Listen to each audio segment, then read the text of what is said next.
Hello मित्रांनो, बघा हा क्वेश्चन वाचून घ्या. घड्याळावरतील क्वेश्चन आहे. जर तुम्हाला घड्याळावर क्वेश्चन आला तर काय कराल? त्याचं एक सूत्र आहे. समजा तुम्हाला एक कोन काढायचा आहे. बघा, ते कोन काढण्यासाठी एक सूत्र वापरावे लागते. ते सूत्र मी तुम्हाला सांगतो. ह्या सूत्रावरून घड्याळाचा किती वाजून किती मिनिटं झाले ह्याचा प्रत्येक कोन निघतो.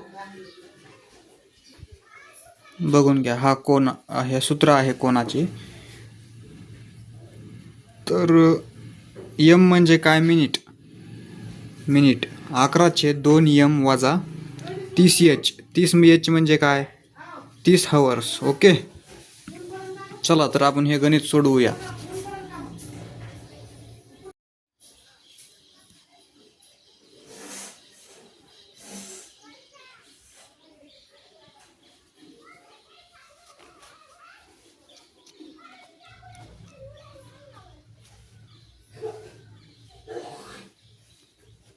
आता आपल्याला मिनिटे किती दिली आहेत बघून घ्या.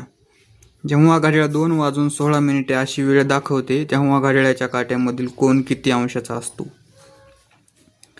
2:16 म्हणजे आपल्याकडे किती मिनिटे दिली आहेत? 16. तर आपण इथं 16 लिहूया यमच्या ठिकाणी. इथं वजा 30. हवर्स किती दिले? 2.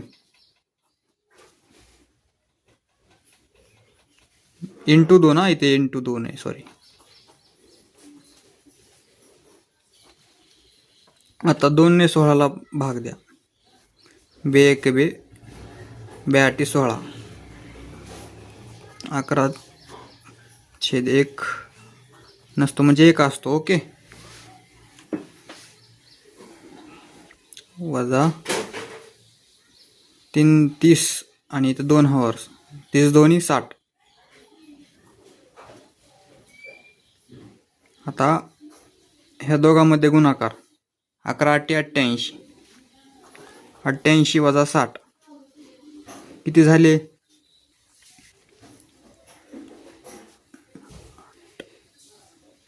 28.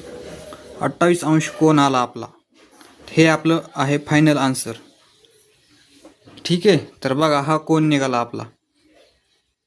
जेव्हा घड्याळ 2:16 अशी वेळ दाखवते तेव्हा घड्याळाच्या काट्यामधील कोन 28 अंशाचा असतो. ओके, हे आहे आपलं फायनल आन्सर. आता याच्यावरून दुसरा एक क्वेश्चन विचारतात. ते क्वेश्चन कोणता? म्हणजे दुसरा एक कोन विचारतात. ते कोण